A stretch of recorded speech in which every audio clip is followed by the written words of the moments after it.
Un agradecimiento especial a 3D Wall, son especialistas en paneles 3D para decoración de interiores, exteriores y también para escenografías. Bien, regresamos. Yo estaba en Venezuela, don Jorge, y esta lectura que hacía Verónica estamos al aire ya. Veo esto de un lado y veo de este otro lado que hay contradicciones de información mediática. Son los dos extremos. La verdad es que, porque desde que antes de que llegues tú, yo les decía que tengo que ir a Venezuela, porque desgraciadamente en esta marea de información yo veo una Venezuela desde CNN y veo otra Venezuela desde Telesur. Bueno, me parecería que hasta con Telesur podría dudar, igual que con CNN, pero de pronto veo otro canal internacional, Home and Health, y veo una publicidad en el medio de vehículos por el Día de la Madre. Y yo digo, pero ¿cómo? Si se están muriendo de hambre, ¿qué empresa va a poner una publicidad de vehículos? Por eso es que tengo esta crisis y creo que en la necesidad de poder ver una realidad, tengo que ir y voy a traer la información para que la gente vea que, y además no solo a Caracas, tendré que ir a otros lugares, porque estamos desinformados, estamos realmente en una laguna oscura. Yo te anticipo la respuesta porque la viví esa experiencia muy similar a la tuya, inclusive toman preocupaciones de salir desde el aeropuerto para estar alertas a que si podría estar ahí apareciéndote un escenario de violencia. Falso. Llegué hasta la plaza política principal, a su plaza de armas, donde se desarrolla el evento, y por supuesto que había en lugares focalizados conflictos, y estoy hablando antes de la decisión de la Asamblea. Institucionalmente, en términos jurídicos, su constitución les permitía a los venezolanos agotar ese escenario. Y hicieron aquello. Están amparados en la Constitución. Hicieron aquello. Por lo tanto, habían grupos movilizados de la oposición política, habían chavistas movilizados también haciendo equilibrios de aquellos hechos, pero la ruta definida, porque aquí hay un actor principal que es el pilar fundamental en toda democracia, la voluntad soberana. No la decisión de los liderazgos, ni de las agrupaciones ciudadanas, ni de Almagro, ni de entidades internacionales. Esa sociedad que define con una voluntad colectiva para definir eso. Ganó por muy poco, y tú sabes que se deteriora en un proceso. Es posible, ¿no? Pero a ver, el momento que tenían que haber, como aquí, elecciones para gobernaciones y municipios, el gobierno de Maduro decidió que no se llevaban a cabo, que las posponían. ¿Dónde se ha visto eso? Eso es democracia. Posponerme elecciones, eso no es. O sea, no es que aquí que no sabemos, que estamos desinformados. Vuelvo a señalar que la gente salga de su país. A ver, yo les pregunto a los distinguidos televidentes, ¿bajo qué condiciones ustedes saldrían con toda su familia de su país? O sea, para que la gente tome esa decisión, la situación no debe estar tan tranquila. O sea, bueno, pero no te olvides que nosotros también hemos tenido durante el periodo de Gonzalo Sánchez de Lozada, del ADN, una salida impresionante de gente a Europa, al Brasil, a Chile por la moneda, por las condiciones. Pero no estoy justificando, porque ese es un hecho ineludible, que hay un éxodo de venezolanos hacia todos. La migración es un hecho en todos los países, no es solo de Venezuela, pero esa migración masiva, como se está dando ahora en Venezuela, eso no se lo vive ni en los países centroamericanos, que son grandes expulsores de más personas. De un país tan económicamente bien puesto, por lo menos así lo hemos reconocido por años, ¿no? Ahora, justamente para aumentar un poquito el análisis en ese sentido, ¿qué debe estar sucediendo para que en un país que tiene una de las reservas petroleras más grandes del mundo exista un éxodo de esas características? O sea, yo creo que ni el peor de los ministros de Economía podría generar condiciones de desestructuración económica que tan grande para que... ¿Y cómo lo explicas? Se dan ese tipo de situación? Cuando tú tienes, por ejemplo, bloqueos económicos. ¿Qué es lo que ha sucedido durante muchos años en Cuba? Sabemos de ese tipo de situación. ¿Qué es lo que sucedió, por ejemplo, durante mucho tiempo? Durante el tiempo que ha durado, por ejemplo, el gobierno de Salvador Allende. El bloqueo económico que se ha empezado a generar, ha empezado a también generar un éxodo masivo de chilenos que tenían que salir a diferentes lugares. Y ahí, ¿por qué no nos habremos preocupado de la voluntad soberana de los chilenos, ¿no? Bombardeo a la moneda, te olvidaste de la democracia y te olvidaste del soberano, democráticamente electo. A ver, hay varios temas, ¿no? Pero vayamos por... o sea, cuando se quiebra el sistema democrático, hay un quiebre. Lo de Allende fue un golpe de Estado, se quebró el sistema democrático. Pero venir, mi estimado Manuel, decir, ¿no?, el bloqueo, pero ¿cuál es el mensaje de Cuba? ¿Cuál es el discurso de Cuba? ¿Quieren destruir el imperialismo, sí o no? ¿Sí o no? ¿Tienen una lucha antiimperialista, sí o no? Entonces, bueno, claro que sí. Entonces, yo no entiendo la lógica y quiero que me expliquen. ¿Cómo me pueden decir, yo quiero destruir esto, pero al que lo quiero destruir, a mí me tiene que tratar bien? A ver, ¿dónde está la lógica? Quieren destruir Estados Unidos y quieren que Estados Unidos haga comercio con ellos, o sea, tienen un discurso agresivo contra una potencia, que yo no soy amigo de los Estados Unidos, para aclarar el bombardeo que se ha dado en Cuba es una violación al derecho internacional público, así de claro. Eso tendría que haberse decidido en las Naciones Unidas, en el Consejo de Seguridad de Naciones Unidas. A Siria. Ahí, a Siria. Ahí se debe. Me asustó, yo he dicho, ¿cuándo los han bombardeado? Entonces, eso, no un país, ni dos países, ni tres países, sean los países, porque no vamos a poner nosotros, cuando a mí me conviene, tenemos que respetar el derecho internacional público, y cuando no me conviene, yo me olvido. No, yo soy coherente. Entonces, hay eso.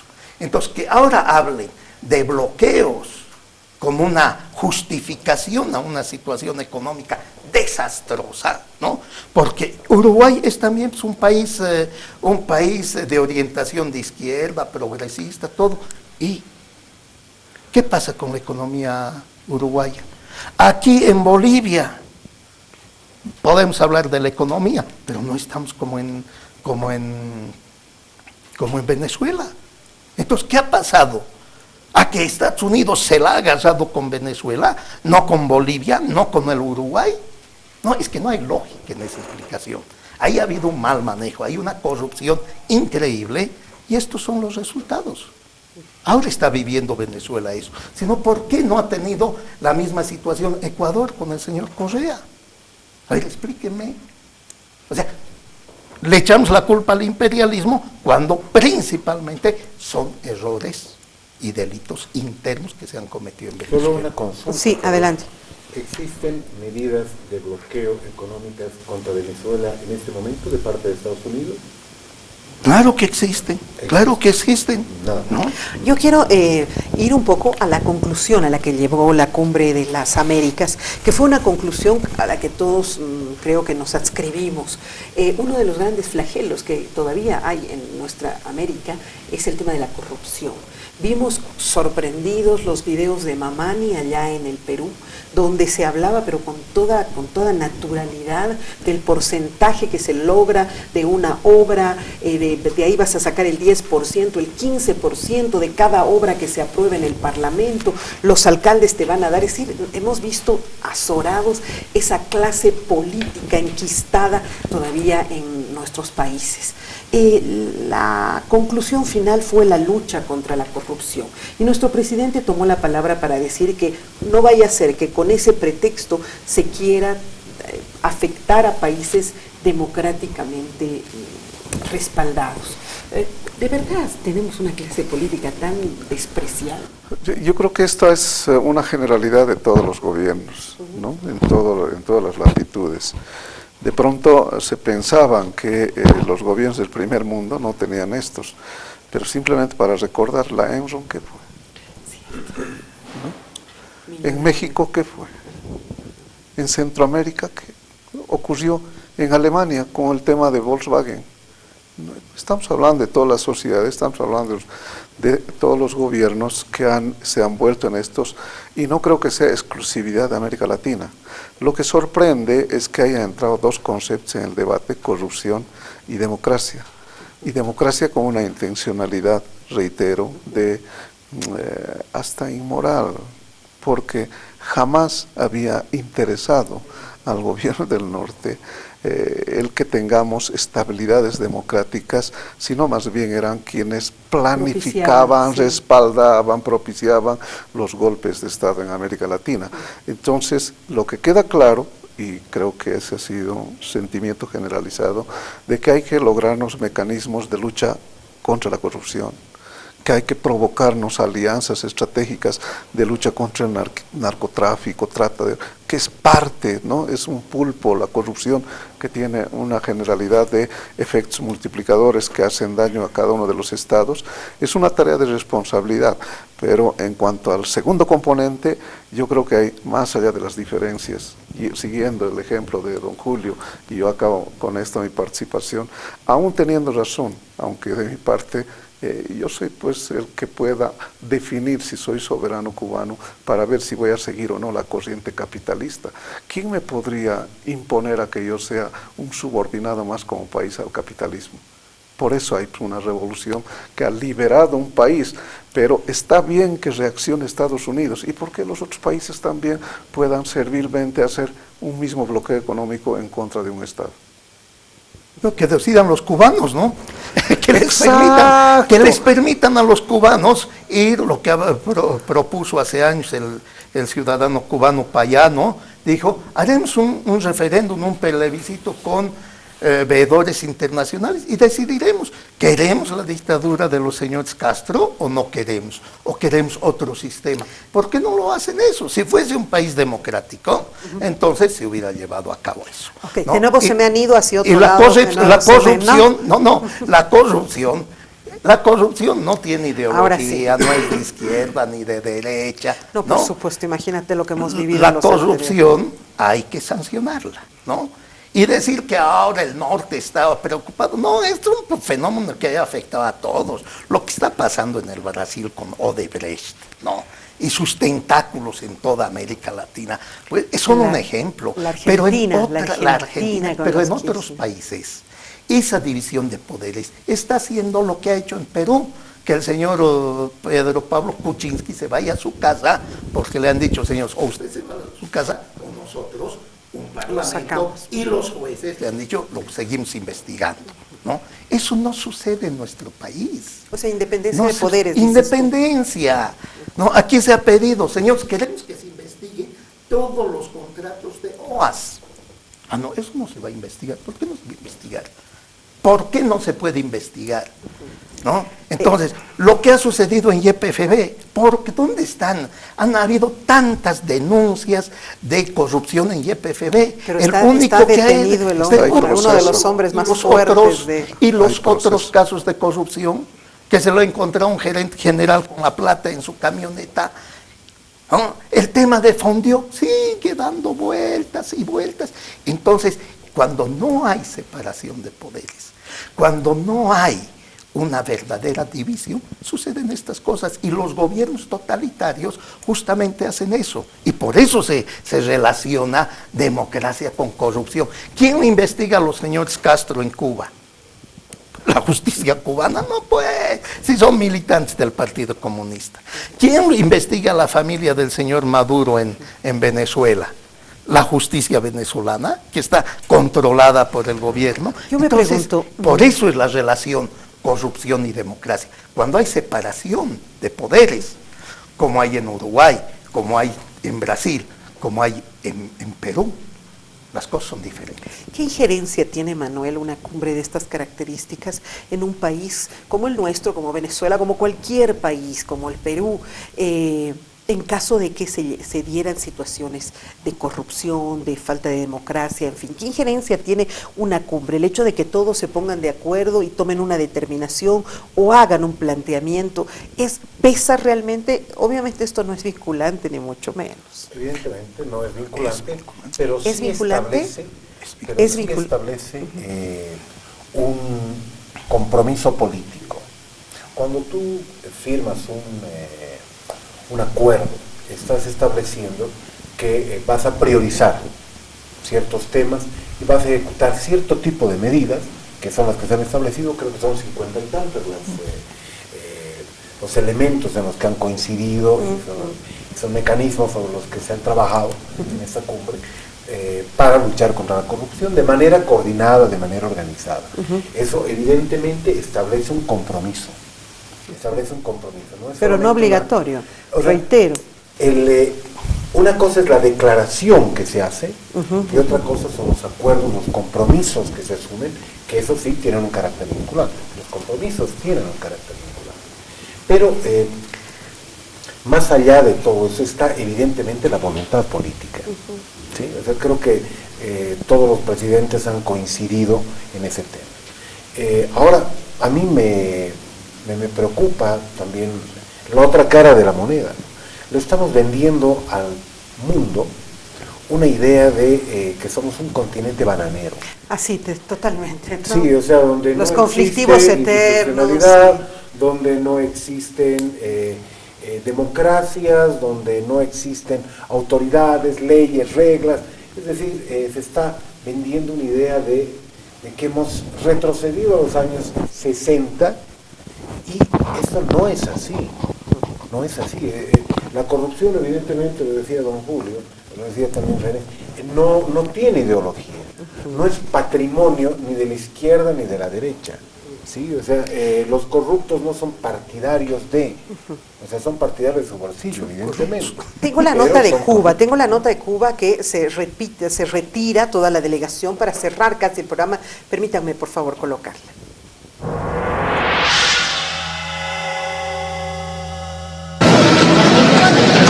Retirado de la inauguración porque no tenemos por qué escuchar el discurso de alguien que es un renegado, un calumniador y una persona servil como es el secretario general de la OEA, Luis Almagro.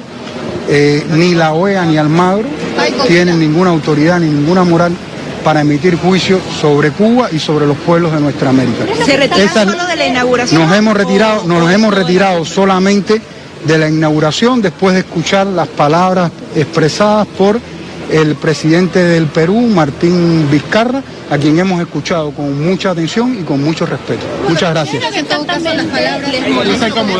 Vamos por aquí. Bien, declaración. Molesto se fue, de verdad. No se ha sentido cómodo. Con plenitud de razón. Nadie estaría en un lugar donde alguien está adjetivando, donde nadie tiene derecho a hacer ejercicio de injerencia descarada, porque estoy haciendo una valoración. Y preguntaba hace rato, decía, y la respuesta de don Julio fue que lo decidan los cubanos, que decidan los cubanos. ¿Quién es Almagro para estar ahí definiendo quién va a ser? Y no sé si habrá antecedente alguno de que en estas cumbres haya retirados invitaciones. ¿Acaso no es una entidad internacional que tiene que aglutinar, donde tenemos que tener la capacidad, y manejas bien tú? Yo recuerdo desde la primera vez de la invitación tuya, decías acá, está permitida las diferencias porque de eso se construye. Pero imagínate si tú vas a... no me gusta quién opina en tu contra, entonces ya estamos parcelando las cosas. No se ha marginado por lo que opinan. Otra vez, en el derecho internacional público hay tratados, hay convenios internacionales y hay que cumplirlos. Y en la OEA hay la Carta Democrática.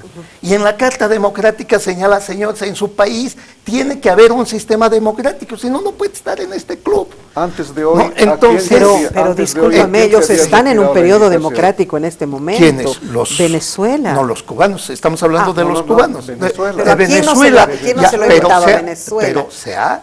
Pero en Venezuela se ha quebrantado. Si vamos a afirmar que en Venezuela en este momento hay una democracia plena, pues bien, no son aquí... A ver, ¿quiénes han comenzado a cuestionar? Los venezolanos han comenzado a cuestionar, porque ya les decía, el señor Maduro decide cuándo van a haber elecciones y cuándo no van a haber. Eso no es democrático. A los dirigentes políticos de oposición, les guste, no les guste, lo de menos, todo ciudadano tiene derecho a ser candidato. Ahí se los ha vetado. Tengo que irme, lamentablemente. Entonces, el tiempo ha sido muy duro, creo que no hemos podido, pero si quieren concluir con algo, pero ya para finalizar únicamente, Manuel. Simplemente creo que pensar o hacer un llamado a que reflexionemos de manera muy amplia sobre esos dos conceptos, democracia y también sobre corrupción. Okay. Muy bien, gracias Manuel por haber estado en el programa, ha sido un gusto tenerte como siempre. René, cerrando. Sí, yo creo que hay que recoger un gran mensaje. Estos eventos internacionales deberían ser para aglutinar y tener la capacidad de poder soportar nuestras diferencias ideológico-políticas, porque por eso se hace una agenda de la política mundial. Creer que con esto, poniendo cerco a los líderes progresistas, estamos intentando borrar un ciclo de lo que ha significado el progresismo en estos 10 o 15 años, es una utopía, porque el desarrollo y los logros que ha sacado, particularmente de la extrema pobreza a millones en América Latina, estarán siempre presentes para seguir construyendo una ruta alternativa al capitalismo. Gracias, René. La democracia es el respeto a la voluntad del ciudadano, del soberano. Y si no se respeta eso, no hay democracia. Y corrupción, la corrupción se tiene que investigar, no se la puede tapar, socapar o agarrar a los peces pequeños, ¿no? Sino hay que ir a la raíz de la corrupción y hay que agarrar a los grandes corruptos. Por lo tanto, democracia y corrupción van unidos. Donde hay separación de poderes, donde hay una justicia independiente en esos países, como en Perú, PKK, en Brasil, el señor Lula, ahí se aplica la división de poderes y se combate seriamente la corrupción. Gracias, Julio, ha sido un gusto tenerte. Gracias a todos ustedes también por haber tenido la paciencia, la tolerancia de escuchar todas estas alocuciones. Son fundamentales para poder ir construyendo. No se olvide, el ser humano es diverso, cada quien tiene su punto de vista. Vamos a escuchar a todos porque solo así vamos a crecer. Un abrazo, hasta la próxima.